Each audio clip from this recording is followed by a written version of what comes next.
Oke teman-teman, Assalamualaikum, selamat siang. Sekarang kita akan membahas tentang AC inverter. AC inverter ini menurut gua adalah AC dengan kasta tertinggi ya, kasta tertinggi di antara AC-AC yang lainnya. Kenapa AC ini menjadi menempati kasta tertinggi? Karena AC ini adalah AC canggih, AC yang disematkan teknologi inverter. Nah, sekarang apa itu inverter? Inverter adalah sebuah teknologi yang mampu mengubah eh, arus bolak-balik atau sebut dengan arus DC menjadi arus searah atau arus DC. Nah, jadi arus AC ini beda dengan arus AC konvensional ya. Kalau AC biasa itu arusnya itu arus bolak-balik. Kalau inverter ini arus DC. Nah, dengan dirubahnya arus DC ini diharapkan mampu menekan biaya konsumsi listrik ya. Makanya AC inverter ini diklaim mampu menekan biaya hingga 30% pemakaian jangka panjang ya. Jadi lebih irit 30% dibanding dengan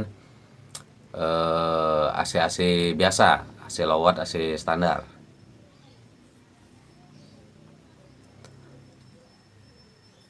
AC ini benar-benar canggih teman-teman. Terutama Daikin ya. Karena emang Daikin lah yang menemukan pertama kali teknologi inverter ini. Daikin adalah pelopor dalam dunia pendingin ya. Nah, kalau Daikin itu ini cerita kelebihan dan kekurangannya ya. Dari segi kelebihan dan kekurangan. Kelebihannya ya tentu AC ini canggih, stylish ya, canggih, lalu lebih cepat mencapai suhu yang kita inginkan, lalu lebih irit gitu ya. Itu yang apa? Kelebihannya.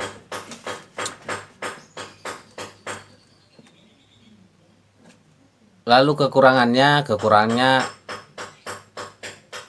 nggak semua teknisi itu mengerti teknologi ini, jadi harus hati-hati ya dari segi pemasangan, dari segi perawatan. Lalu kekurangannya lagi AC ini nggak bisa dikanibal ya, kalau rusak itu nggak bisa dikanibal kecuali emang tipenya dia yang sama. Dites misalkan kalau AC konvensional itu kan dites nyalain outdoor sendiri itu bisa lah, outdoor dicolokin langsung ke listrik itu bisa. Nah tapi AC inverter tuh nggak bisa ya teman-teman. Terus dia diganti, misalkan kalau AC konvensional tuh indoornya rusak, terus kita ganti indoor yang lain. Kalau AC biasa ya beda merek itu masih bisa. Tapi kalau inverter nggak bisa teman-teman, dia harus yang satu tipe sama dia. Tuh kekurangannya. Lalu dari harganya tinggi ya teman-teman. Jadi tapi emang ada harga ada rupa ya. AC ini emang canggih, jelas harganya juga tinggi. Nah kita bahas dari segi pemasangan. Dari segi pemasangan itu nggak bisa sembarangan teknisi ya, karena sini emang agak rada-rada sensitif. Karena arusnya arus DC, jadi kalau kabel itu jangan sampai kebalik ya, kebalik-balik itu ya error. Kalau AC konvensional ya bolak-balik ya nggak apa-apa, nggak masalah, masih bisa nyala. Nah terutama Daikin ya, Daikin itu kabel powernya itu dari outdoor ya. Walaupun nggak semua ya. Lalu brand lain juga biasanya dari indoor, tapi kalau Daikin itu dia dari outdoor. Ada juga yang dari indoor, tapi sekarang kebanyakan dari outdoor. Nah kalau arus dari power dari outdoor itu maksudnya dari PLN tuh langsung ke outdoor itu powernya. Kalau masih biasa kan dari PLN langsung indoor. Nah kalau Daikin enggak, dari PLN langsung ke outdoor gitu. Nah, ada, tapi kalau teknisi kita itu kreatif ya. Kadang-kadang mereka membuat power itu dari indoor kayak dibikin kayak AC konvensional, kayak AC biasa. Nah, itu sebaiknya jangan, teman-teman. Pabrikan membuat power di outdoor itu pasti ada maksud dan tujuan ya. Pasti ada tujuan terbaik. ikutin aja teman-teman, ikutin aja power dari outdoor ya. Nah kalau dibikin dari indoor itu yang dirugikan user ya, pengguna AC itu, pemilik AC itu. Karena kalau ada kerusakan masih dalam masa garansi itu dia nggak bisa klaim karena emang udah nyalain aturan ya, nyalain aturan. Lalu pakai kabel. Nah kabel ini biasanya teknisi pakai isi 3 ya inverter itu.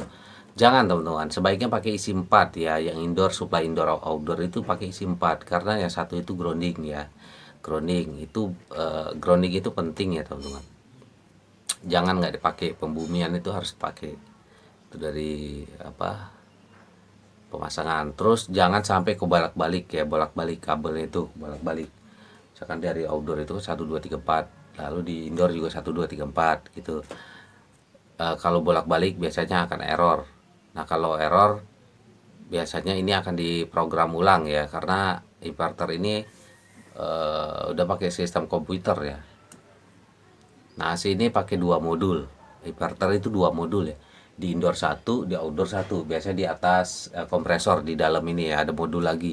Kalau AC konvensional kan modulnya cuma satu di indoor. Kalau inverter itu ada 2 modulnya, indoor outdoor ya, di outdoor indoor. Nah pada saat nyuci juga nggak bisa sembarangan kayak AC biasa, kayak AC konvensional.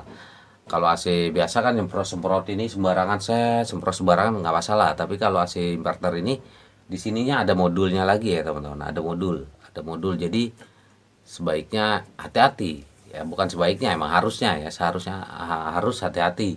Lalu kipas itu harus ditahan ya, harus ditahan, jangan dibiarkan kipas itu semprot muter sendiri karena ini kan harusnya DC, dari error teman-teman.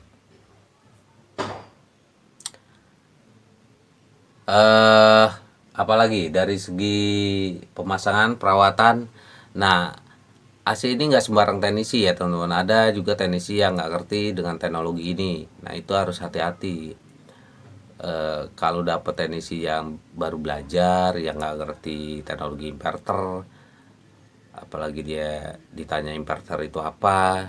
Kalau dia inverter aja nggak ngerti, artinya dia juga nggak ngerti cara kerja AC inverter ini ya. Nah, itu bahaya sekali ya kalau kalau pemasangan dan perawatan. AC ini mahal teman-teman, cukup mahal ya itu. eh, Kalau AC biasa itu sekitar 3 juta, kalau AC ini bisa 5 juta, 6 juta, bisa 2 kali lipatnya AC biasa ya. Tapi kan tentu ada harga ada rupa, emang puas. Jadi AC ini, inverter ini mampu menjaga suhu ruangan itu jadi stabil ya. Jadi misalkan wattnya itu 500, maka dia dari starting dari bawah 200 langsung bekerja dengan sangat keras menuju watt 500 watt, menuju suhu yang kita inginkan. Lalu setelah tercapai maka dia akan turun lagi, standby di bawah, standby di watt yang terendah lagi. Lalu dia menjaga, nah itu menjaga ya teman-teman, menjaga suhu ruangan itu. Jadi agar ruangan itu suhunya tetap terus stabil ya di suhu yang kita inginkan. Nah, makanya dia lebih iritnya di situ teman-teman. Jadi suhu ruangan itu terus terjaga terus ya. Beda kan kalau AC konvensional itu kan kalau dia dari awal tuh langsung kerja ya 500 ya 500, terus sampai suhu tercapai dia berhenti off ya kompresor.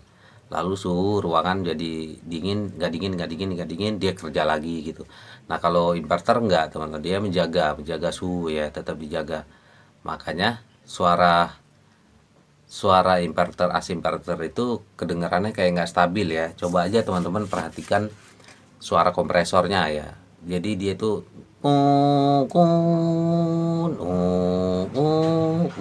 gitu ya. Jadi kayak kayak apa ya, kayak motor balapan gitu. Ya itu dia, itu yang namanya inverternya ya. Jadi teknologi inverter itu menjaga suhu ruangan. Kalau misalkan ruangannya udah mulai berasa agak-agak gimana, dia tuh naik kerja lagi, turun lagi. Setelah tercapai dia turun lagi, standby lagi, distabilin terus, dijaga terus ya. Makanya kalau untuk pemakaian jangka panjang, AC ini sih irit emang, kan diklaim mampu menekan biaya hingga 30% ya dibanding dengan AC konvensional. AC ini. Nah, kalau teman-teman mau pakai AC inverter ini, kalau menurut gue sih Daikin itu paling canggih ya. Daikin teknologi inverter Daikin. Pakai aja, yang penting pemasangannya dengan prosedur yang benar, material pendukungnya yang bagus. Jangan lupa divakum. Vakum itu jangan lupa ya, proses pemasangan vakum itu. Dari segi freon sih AC ini sama dengan AC pada umumnya ya, pakai freon R32 R410 sama.